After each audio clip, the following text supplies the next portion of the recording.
자, 서현역에서 흉기를 휘둘러서 무려 14명의 사상자를 냈던 최원종에 대한 항소심 선고가 잠시 후에 나오게 됩니다.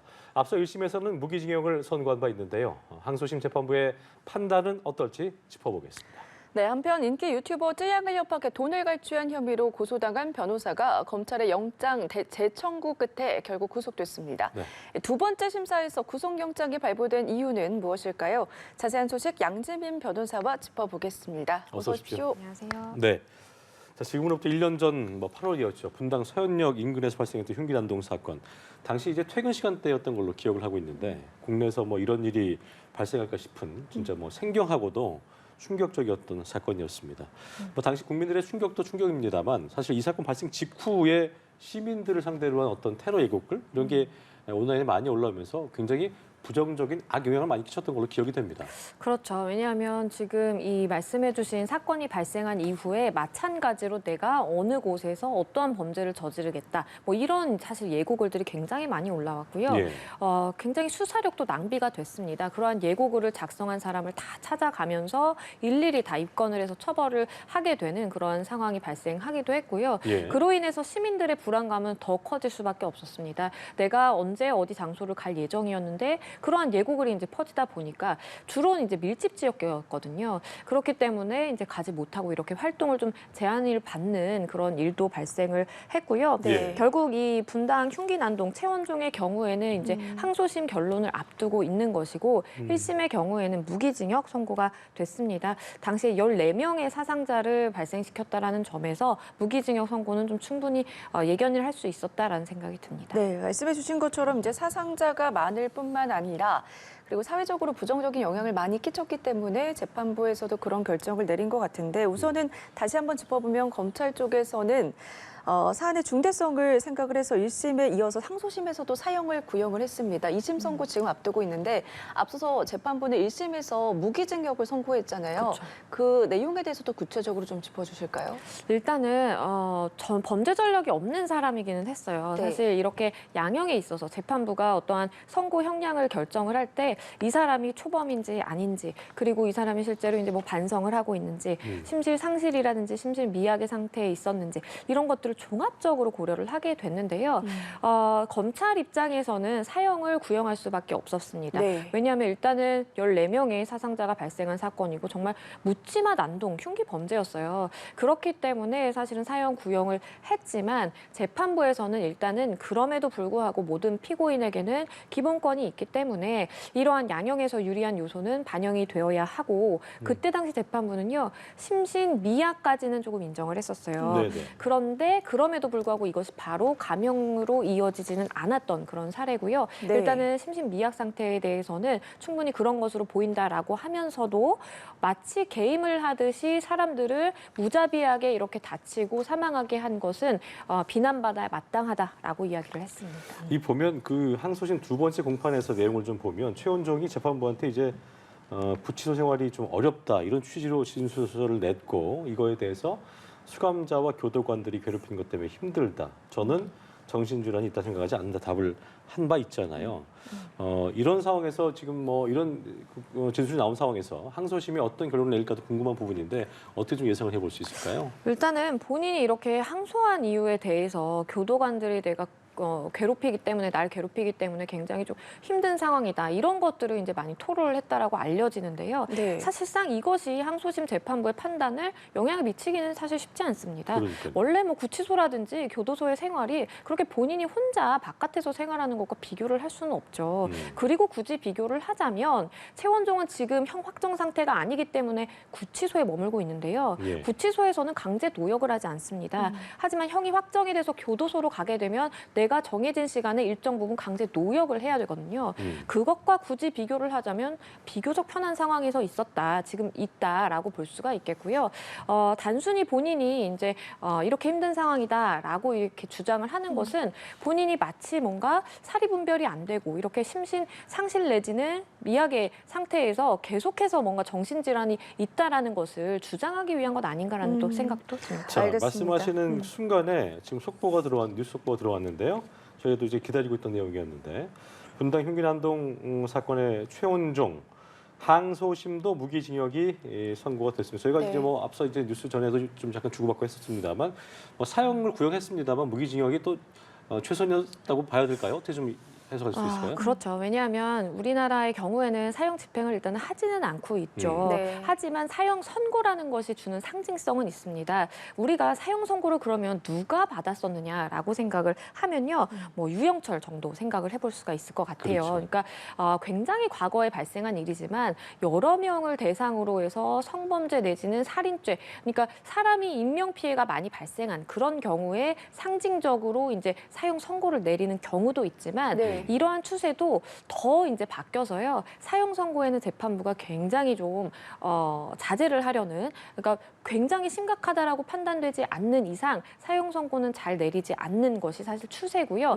1심 선고에서 사형 선고가 내려진다고 하더라도 항소심에 가서 다 무기징역으로 바뀌는 추세가 굉장히 많습니다. 지금 자막으로 나오고 있습니다만 사회로부터 완전 격리를 하고 수감생활을 통해서 재범 방지한다고 했는데 이게 무기징역도 하다 보면 또 모범수가 되면 중간에 나오거나 그런 경우도 있기 때문에 사실 그런 것도 또 우려하는 거기 때문에 그렇죠. 어떻게 좀 봐야 될까요? 그런 부분요. 그렇기 때문에 사실은 일부 재판부에서는 과거에 언론에서도 다뤘지만 이 가석방 없는 종신형이라고 해서 마치 무기징역임에도 불구하고 가석방의 가능성을 완전히 차단하는 차단해버리는 그러한 이제 재판부가 판시를 하기도 했는데요. 네. 실제 우리 법상으로는 이렇게 가석방이 없는 종신형이라는 것이 정해진 바는 없고 예. 그만큼 재판부가 판단을 하면서 어쩔 수 없이 관련 판례들이라든지 사건들과 비교를 했을 때 무기징역형을 선고를 해야 되지만 하지만 이 사람이 혹시나 모를 가능성에 따라서 외부로 나가는, 그러니까 네. 바깥 생활을 이렇게 출소를 하는 것을 완전히 차단할 필요성이 있다라는 그러한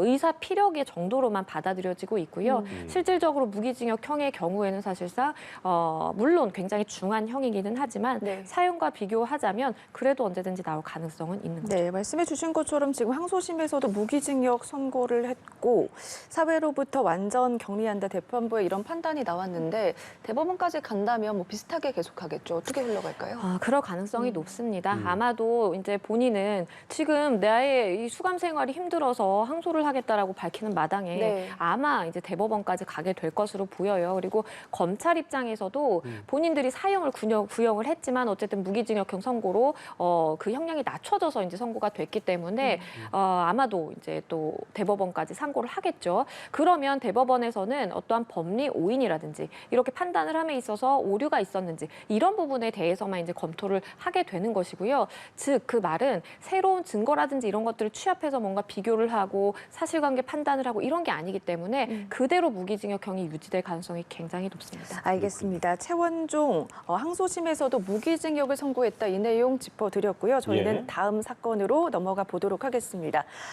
유튜브 찌양과 관련된 수사 계속해서 이어지고 있는 상황입니다. 앞서 한 차례 이제 구속영장이 기각됐던 변호사가 검찰의 영장 재청구 끝에 결국 구속이 됐는데 우선 이 변호사가 어떤 혐의를 받고 있는지 먼저 짚어주실까요? 지금 이 변호사의 경우에는 받고 있는 혐의가 굉장히 많습니다. 일단 본인 자체로 이제 공갈죄 혐의를 받고 있고요. 그리고 예. 구제역의 공갈을 도왔다 내지는 이제 같이 방조를 했다라는 지금 혐의까지 받고 있고 그리고 추가적으로 직업적인 특성이 있기 때문에 본인이 업무상 취득한 이러한 비밀에 대해서 사실상 외부로 유출을 한 상황이 고스란히 지금 나타나고 있기 때문에 업무상 비밀 누설이라든지 뭐 개인정보보호법 위반의 이제 혐의를 받고 있는 상황이고요. 말씀해주신 것처럼 첫 번째 이제 영장 청구가 있었을 때에는 다른 관련자들은 다 구속이 됐는데 이 변호사만 구속이 되지 않았어요. 예. 왜냐하면 증거인멸에 이제 가능성이 없다라고 구속의 필요성이 없다라고 인정을 했던 것인데요. 하지만 검찰이 아니다라고 해서 보완 수사를 통해서 영장 재청구를 했고요. 결국 구속이 됐습니다. 자, 지금 말씀하신 그 부분을 여쭤보려고 했었는데 그때 당시에는 이제 범죄 성립 여부에 다툼의 여지가 있고 또 증거 인멸 우려가 적다는 이유로 영장이 기각이 된 건데 이번에는 이제 소명된 혐의가 상당히 중대하다. 여러 이유들이 있었습니다. 두 번째 영장 심사에서 구속이 된 것 어떤 차이가 있던 걸 거라고 봐야겠습니까? 일단은 검찰 입장에서 첫 번째 이제 영장 청구를 했을 때 이 예. 변호사가 어쨌든 구제역이라든지 이런 사람들이 사실 증거인멸 시도도 했고 구속의 가능성이 굉장히 높기 때문에 이것을 방조했다라는 혐의만 사실 집어넣어도 영장이 발부될 가능성이 굉장히 높다라고 생각한 것 같아요. 네. 그럼에도 불구하고 사실 법원에서 판단하기로는 어쨌든 검찰이 제기한 그런 내용 내용에 대해서만 판단을 해야 되기 때문에 공갈 방조라든지 이런 거는 조금 다퉈볼 여지가 있겠는데라고 판단을 한 거예요. 증거가 좀 불충분했다 이렇게 봐야 될까요? 그렇죠. 그렇기 때문에 검찰 입장에서도 그렇군요. 사실상 업무상 비밀 누설이라는 것은 지금 명백한 상황이거든요. 그렇죠. 그렇기 때문에 업무상 비밀 누설이라든지 이렇게 범죄 혐의가 충분히 소명됐다라고 볼 수 있을 정도의 그러한 범죄 혐의를 추가를 해서 영장 재청구를 한 것이고요. 그렇군요. 사실 영장 재청구도 하는 데 있어서 쉬운 건 아닙니다. 그러니까요. 그럼에도 불구하고 검찰 측에서는 이것이 만약에 혐의가 추가가 되면 영장 발부 가능성 거의 100%다라고 판단을 했기 때문에 재청구를 한 것으로 보입니다. 그렇다면 지금 이 추가된 혐의를 봤을 때 재판부가 특히 이 혐의에 대해서 뭐 중대하다고 봤다라고 봐도 될까요? 그렇죠. 왜냐하면 일단 뭐 윤리적으로 접근을 하더라도 네. 변호사가 본인이 어떻든 교류를 하던 의뢰인의 그리고 의뢰인 주변 사람들의 내밀한 정보를 취득할 수 있는 지위에 있는데 그런 것을 윤리적 의식을 망각하고 이렇게 외부로 유출하는 것은 도덕적으로도 비난을 받을 수 있겠지만 그렇군요. 사실상 명백한 범죄 행위입니다. 그렇기 때문에 뭐 변협이라든지 변호사 지원 단체의 이제 징계뿐만 아니라 형사 처벌까지 가능한 것이고요. 네. 이것은 같은 어쨌든 뭐 법조인의 입장에서 법관들이라든지 아니면 검찰 입장에서 봤을 때도 굉장히 이거는 좀 문제가 있다라고 판단한 것으로 보입니다. 알겠습니다. 자, 다음 주제 만나보죠. 다음은 뭐 사회에 큰 충격을 안겨주었던 저희가 이번 시간 통해서도 상당히 다뤘었던 내용인데요. 네. 36주 태아 낙태 사건에 대한 수사 소식인데 경찰이 해당 사건에 대한 병원을 어제 추가로 압수수색을 했지요. 그리고 앞서서 이달 초에도 압수수색한 바 있는데 추가 압수수색은 또 이유가 있을 것 같습니다. 어떤 의미일까요? 일단은 지금 수집된 자료로는 증거로는 사실상 살인죄 입증이 좀 어려운 그런 상황으로 보여요. 그렇기 때문에 검찰 입장에서 수사기관 입장에서도 일단 추가적으로 압수수색을 통해서 혹시나 더 확보할 증거들이 있는지 이런 것들을 확인을 하기 위함이었다라고 보이고요. 사실 이번 사건의 경우에는 명백하게 그때 당시의 상황을 보여주는 객관적인 증거가 없는 상황이기 CCTV가 때문에 없잖아요. 그렇죠. 네. 당사자들의 주장에 따라서 내지는 진술에 따라서 조금은 달라질 수 있는 가능성이 있거든요. 네. 이렇게 당사자들의 진술을 유의미하게 확보하려면 어쨌든 객관적으로 어떠한 증거가 많을수록 그래도 유의미한 증거를 확보하기가 좀 쉽습니다. 그렇기 때문에 수사기관 입장에서도 추가적인 압수수색을 통해서 혹시나 관련 당사자, 뭐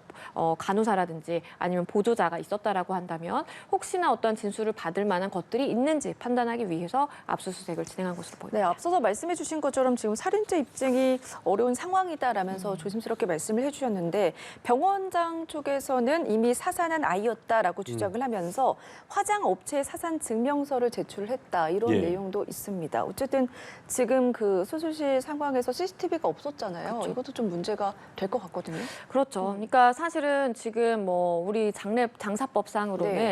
임신 4개월 이후에 이렇게 뭐 사산한다라든지 그런 경우에는 이제 장례를 치르게 돼 있습니다. 예. 화장을 하든지 매장을 하든지 그렇기 때문에 이 아이의 경우에는 사실 임신 9개월이기 때문에 그냥 완전한 그냥 아기의 상태로 태어났을 거예요. 물론 뭐 사산의 가능성도 있지만 그렇다라면 반드시 이제 화장을 해야 되고 그때 제출되어야 하는 서류가 이 병원장 입장에서는 당시에 사산한 상태로 태어난 아이였다라고 해서 이제 관련 서류를 작성을 해야 되는 거죠.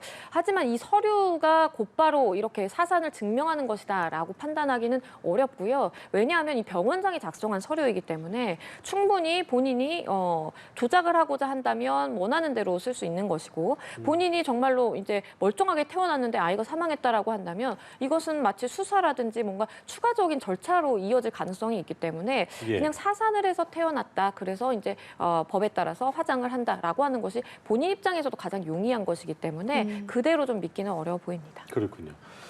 자, 경찰이 일단 뭐 조사 과정을 보면 유튜버에 대해서는 대면 조사 2번 했는데 아직까지 병원장 조사는 하지 않고 있는데요. 사실 이 사산 여부를 떠나서 CCTV 같은 경우도 이제 그 국회법이 바뀌면서 설치 의무가 되긴 됐기 때문에 설치가 안 된 것 자체로도 그러니까 앞선 그 우리가 얘기하는 그 주요 내용을 떠나서라도 이것도 불법적인 부분이 될 수 있기 때문에 뭐 이런 부분을 통해서라도 조사를 해야 되니까 병원장 조사가 있어야 될 것 같은데 아직까지 하는 이유는 뭐라고 해야 될까요? 일단은 수사기관 입장에서는 확실하게 어떠한 유죄 입증을 할 만한 증거를 확보한 이후에 이 병원장을 불러서 조사하는 것이 좀 낫겠다라고 판단을 한 것으로 확실하게 보여요. 찾아낸 이후에 그렇죠. 왜냐하면 병원장을 지금 불러서 조사를 한다고 하더라도 본인이 아이가 그대로 살아서 태어났고 내가 이렇게 살해를 한 것이다라고 주장할 가능성은 제로에 가깝거든요. 많아요. 그렇죠. 그렇기 때문에 사실상 그때 당시 주변 사람들을 조사를 했는데 이렇다더라.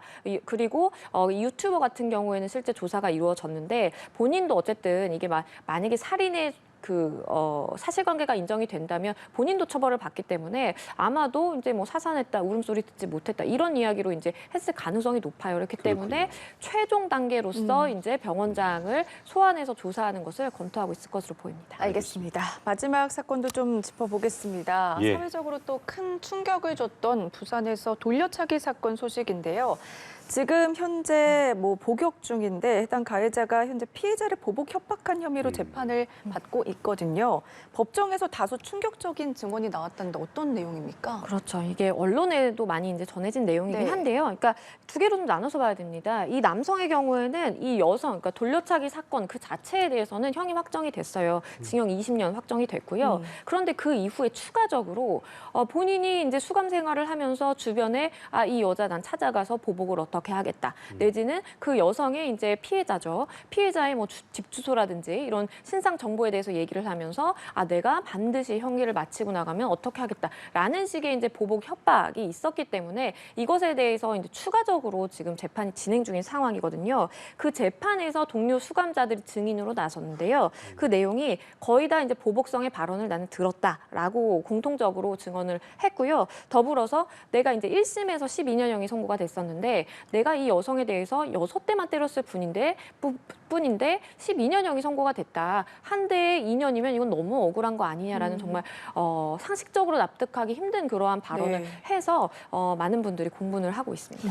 일단 이 재판에 참관했던 피해자 같은 경우도 이제 전혀 반성이 없는 피고인의 민낯을 보여주는 재판이었다 이렇게 얘기를 했잖아요. 사실 이 돌려차기남 같은 경우에는 강간살인 미수 혐의로 대법원에서 징역 20년을 확정받아 복역 중이고 피해자뿐만 아니라 전 여친한테도 협박 편지 보내기 때문에 사실 이런 보복 협박 혐의가 추가 인정되면 형량이 더 늘어날 수 있는 거예요? 사실 일반적으로 우리가 특가법상의 보복 협박죄의 경우에는 이러한 사례들로 보면 집행유예로 그러니까 굉장히 가볍게 선고가 되는 경우가 많습니다. 네. 왜냐하면 실질적으로 어떻게 가서 위협을 해서 실질 상해라든지 사망에 이른 것이 아니기 때문에 굉장히 좀 가벼운 처벌을 하는 경우가 많은데요. 하지만 이번 사건의 경우에는 일단 피해자, 그러니까 전 여자친구와 지금 돌려차기 사건의 피해자와 합의도 되지 않았고 그렇죠. 그리고 강력범죄를 이미 강간살인 미수라는 강력범죄를 저지른 이후에 전혀 반성하는 태도 없이 이렇게 계속해서 협박성인 발언을 해온 것이기 때문에 예. 죄질이 굉장히 나쁘게 평가될 수가 있겠고 실형 선고 추가로 가능하다라고 보입니다. 알겠습니다. 사건 사고 소식 오늘 여기까지 들어보겠습니다. 네. 지금까지 양재민 변호사와 함께했습니다. 고맙습니다. 고맙습니다. 감사합니다.